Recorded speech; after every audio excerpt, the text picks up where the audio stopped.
Est-ce que tu savais que si tu es poli avec ChatGPT, il te donnera de meilleurs résultats? Ça a été confirmé par OpenAI, tu auras des réponses plus utiles et plus complètes. Ce genre d'astuce, ça fait partie de ce qu'on appelle le prompt engineering. En français, donc l'ingénierie de ton prompt.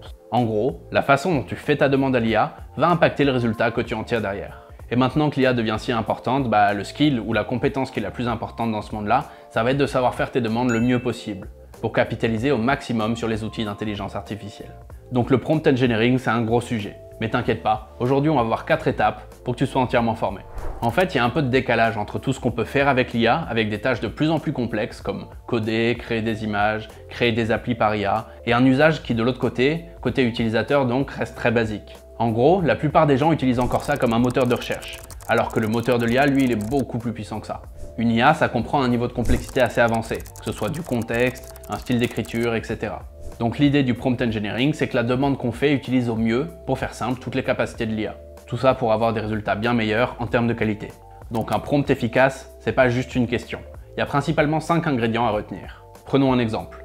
Une personne lambda pourrait demander à ChatGPT « Écris-moi un post pour les réseaux sociaux pour notre nouvelle appli Green Market ». Résultat, l'IA va te sortir un post plus ou moins correct. Mais est-ce que c'est vraiment ce que tu voulais à la base? Regarde ce qu'on peut faire si on essaye de créer un prompt étape par étape. La première étape, c'est l'action que tu demandes, ou la tâche si tu préfères. Donc on commence par dire clairement quelle action on veut. Donc disons par exemple, génère-moi 3 posts engageants pour une nouvelle appli de course bio en livraison appelée Green Market. Ça, c'est notre base. La deuxième étape, c'est qu'on ajoute le contexte et l'audience, ou si tu préfères le public cible. Donc on va se demander pour qui sont ces posts dans cet exemple et à quoi ils servent. Donc je vais ajouter par exemple, ces posts sont pour Instagram et LinkedIn et visent des personnes sensibles à l'écologie qui veulent consommer mieux mais qui n'ont pas beaucoup de temps. Et là, on donne vraiment à manger à l'IA, parce qu'elle comprend énormément de contexte pour aller beaucoup plus loin dans sa réflexion et dans sa performance. Troisième étape. Maintenant, on va définir un rôle pour l'IA. On va lui dire en fait qui elle doit incarner dans sa réponse. Donc je vais ajouter « Tu incarnes un amoureux de l'écologie et des produits bio voulant améliorer la nutrition des Français ». Bon, c'est juste un exemple, mais avec ça, l'IA va pouvoir aller chercher un ton, des thématiques et tous les codes d'un certain milieu dont tu parles pour pouvoir les reprendre. Quatrième étape. On va parler du format. À quoi doit ressembler le résultat? Bon, ici on va dire chaque post doit faire entre 20 et 60 mots, inclure des emojis et des hashtags, commencer par une question et se terminer par un call to action qui mène vers greenmarket.fr. Et la dernière étape, c'est de donner des exemples pour entraîner l'IA. En gros, on va montrer à l'IA ce qu'est un bon résultat à nos yeux, en lui filant des exemples à suivre. C'est ce qu'on appelle le few shot prompting. Au lieu de dire à l'IA d'être drôle, je vais lui montrer exactement le style d'humour que je veux, comme ça j'aurai une blague qui me plaira. Donc là, je vais ajouter un exemple dans mon prompt.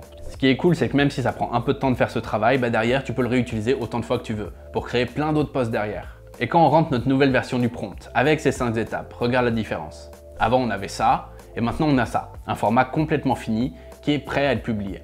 Donc là, ce qu'on vient de voir, c'est vraiment la base. Retiens bien les 5 éléments qu'on a vus. Mais après, il y a d'autres petits trucs qui vont quand même être utiles. Une bonne astuce aussi, c'est de définir le format de réponse. Au lieu de laisser l'IA te balancer un pavé de texte, dis-lui exactement comment il doit structurer sa réponse. Imagine par exemple, tu sors à peine d'une longue réunion avec toute ton équipe et tu as une transcription de la réunion qui part un peu dans tous les sens. Si tu demandes juste à l'IA de te faire un résumé, tu vas recevoir un gros paragraphe un peu dégueulasse. Mais si tu lui donnes un modèle clair, c'est pas pareil. Regarde, si je rentre juste ce prompt, tout de suite tu vas recevoir un rapport super facile à lire et tout le monde gagne du temps. Une autre astuce importante, c'est d'éviter d'interdire des choses à l'IA. Plutôt que de dire « évite les mots trop techniques », il vaut mieux dire « comme si tu parlais à un débutant ». C'est beaucoup plus efficace. Et troisième astuce, une des plus importantes, c'est de créer ta propre bibliothèque de prompts. Comme on a vu, pour bien prompter, il te faut des prompts un petit peu plus longs. Donc quand tu as un prompt qui marche bien, garde-le. Et tu verras que tous les pros ils fonctionnent comme ça, ils repartent jamais de zéro. Ils notent les meilleurs prompts dans un tableau. Au bout d'un moment, tu vas te créer une vraie bibliothèque de prompts et tu seras bien content de l'avoir. Ok, petite pause super rapide. Des tutos comme celui-là, pour t'aider avec l'IA et Internet, on en fait toutes les semaines. Alors pense à t'abonner à la chaîne. On passe au niveau au-dessus avec des stratégies un peu plus avancées. La première, c'est une technique qui s'appelle le step back prompting. Donc en français, le fait de prendre du recul. L'idée, c'est d'éviter les réponses trop prévisibles en demandant d'abord à l'IA de réfléchir aux grands principes derrière ton objectif. On va rendre ça concret. Disons que tu veux une nouvelle fonctionnalité pour ta boutique en ligne de vêtements, pour faire revenir tes clients. Une réaction classique, ce serait de demander à ChatGPT « Trouve-moi une fonctionnalité pour fidéliser le client ». Et l'IA, elle te proposerait des trucs comme par exemple les programmes de fidélité, les réductions par email, etc. Tout ça, ça fonctionne, c'est très bien, mais c'est pas super original.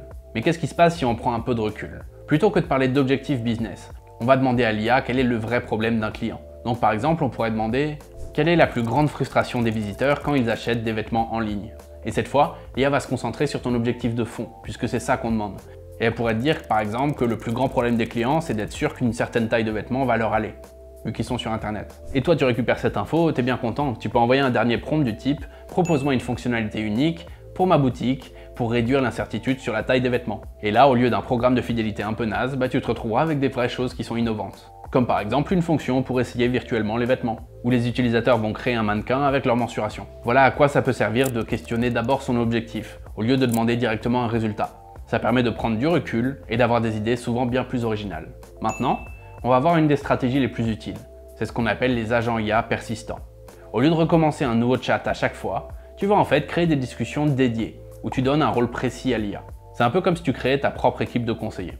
Donc tu lances un nouveau chat et ton premier prompt, ça va être de donner la fiche de poste de ton agent. Donc dire par exemple, t'es mon conseiller en startup avec de l'expérience en SAS. Pendant toute la conversation, analyse tout avec une vision de croissance évolutive de l'adéquation produit-marché. Le ton doit être encourageant mais direct. Sacré prompt quand même.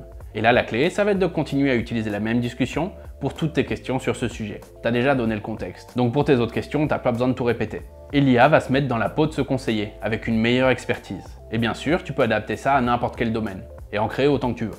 Et une autre technique, c'est ce qu'on appelle le meta-prompting. C'est une de mes préférées. En gros, tu demandes à l'IA d'être un ingénieur expert en prompt, pour que l'IA elle-même t'aide à écrire un prompt. Toi, t'as juste à lui décrire ton objectif. Donc par exemple, on pourrait lui dire « Je veux que tu joues le rôle d'un ingénieur expert en prompt. Mon but, c'est de créer une stratégie de contenu complète sur 3 mois pour ma petite entreprise, une boutique locale de plantes d'intérieur rares et faciles à entretenir. Je sais pas exactement quelles infos je dois te donner pour obtenir une stratégie super efficace et créative. Crée-moi un modèle de prompt complet que je pourrais remplir. Ce modèle doit inclure tous les éléments essentiels pour que tu puisses générer une stratégie de contenu adaptée à ma boutique. Et derrière, tu vas récupérer un vrai modèle de prompt professionnel avec tout ce dont tu as besoin. Voilà un peu les meilleurs conseils qu'on peut te donner. Le but maintenant pour toi, ça va être de t'améliorer et d'appliquer ça dans ton quotidien. Tu peux commencer par créer une bibliothèque de prompts que tu utilises souvent, ou par te faire une checklist d'étapes à cocher dans chaque prompt. Pour résumer ce qu'on a vu aujourd'hui, commence par maîtriser les 5 ingrédients, c'est ta base.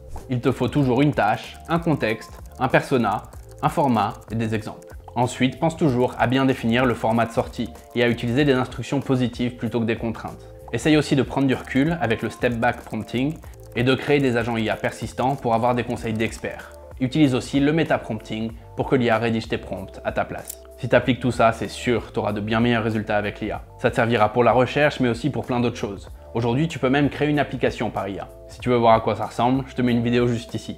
Et pense à t'abonner à la chaîne pour pas rater nos tutos, on en sort un par semaine. Moi, comme d'hab, je te dis à la prochaine et bonne chance pour tes projets en ligne.